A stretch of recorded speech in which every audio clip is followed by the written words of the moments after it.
আসসালামু আলাইকুম। আমি ডাক্তার মাজেদুল হক তানিম, ডায়াবেটিস, থাইরয়েড ও হরমোন রোগ বিশেষজ্ঞ। আজকে আমি আপনাদের সাথে কথা বলবো পুরুষের একটি গুরুত্বপূর্ণ সমস্যা নিয়ে, অলিগোস্পার্মিয়া। প্রথমেই আসি, অলিগোস্পার্মিয়া কি। আপনারা অনেক সময় সিমেন অ্যানালাইসিস রিপোর্টে পান যে আপনাদের শুক্রাণুর সংখ্যা স্বাভাবিকের চেয়ে কম এসেছে। শুক্রাণুর সংখ্যা যদি 15 মিলিয়ন পার ml এর কম আসে, এটাকে বলি আমরা অলিগোস্পার্মিয়া। অলিগো মানে কম, স্পার্মিয়া মানে স্পার্ম। আপনার সিমেন অ্যানালাইসিস রিপোর্টে যদি আপনার শুক্রাণুর সংখ্যা স্বাভাবিকের চেয়ে কম আসে, এটাকে বলা হয় অলিগোস্পার্মিয়া। অলিগোস্পার্মিয়া আসলে অনেকেই আপনারা দুশ্চিন্তাগ্রস্ত হয়ে পড়েন যে এই রিপোর্ট নিয়ে আপনি কি বাবা হতে পারবেন কি না। প্রথমেই বলি, একবার রিপোর্টে অলিগোস্পার্মিয়া আসলেই আপনারা দুশ্চিন্তাগ্রস্ত হয়ে পড়বেন না, কারণ অনেক সময় আমরা দেখতে পাই একটি রিপোর্টে অলিগোস্পার্মিয়া আসে, পরবর্তীতে আরেকটি ভালো ল্যাবে কিছুদিন পর রিপোর্ট করলে সেটি নর্মাল আসে।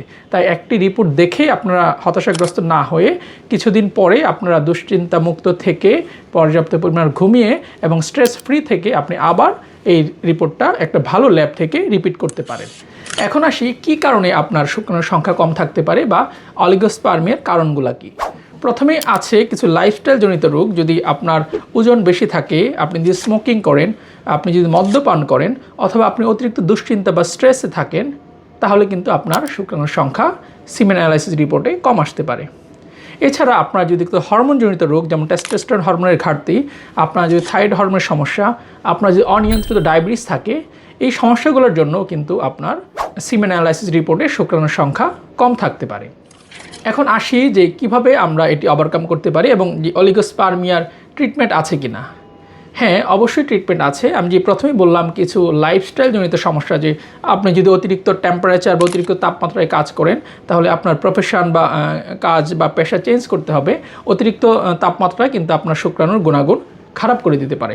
এছাড়া যদি আপনি স্মোকিং করে থাকেন বা অ্যালকোহল পান করে থাকেন, সেগুলো কিন্তু আপনার বাদ দিতে হবে। সেই সাথে আপনাকে দুশ্চিন্তামুক্ত বা স্ট্রেস ফ্রি থাকতে হবে। যদি আপনার এমন কোনো পেশা থাকে যে পেশায় আপনার অনেক বেশি কাজের চাপ, সেটি আপনার কুইট করে প্রফেশন চেঞ্জ করতে হতে পারে। এছাড়া কারো যদি ওজন বেশি থাকে, আমরা ওজন কমানোর পরামর্শ দিই।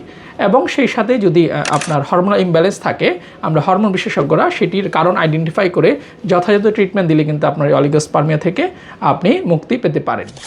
এছাড়া কারো যদি খুব বেশি খারাপ রিপোর্ট থাকে এবং সিভিয়ার অলিগোস্পার্মিয়া থাকে, তাহলে কিন্তু তাদের অনেক সময় IUI বা IVF লাগতে পারে। তাই আপনাদের অলিগোস্পার্মিয়া থাকলে আপনারা দুশ্চিন্তাগ্রস্ত না হয়ে একজন হরমোন বা ডায়াবেটিস বা থাইরয়েড বিশেষজ্ঞ অথবা এন্ডোক্রাইনোলজিস্ট অথবা একজন ইনফার্টিলিটি অথবা IVF স্পেশালিস্টের সাথে কথা বলতে পারেন। ধন্যবাদ।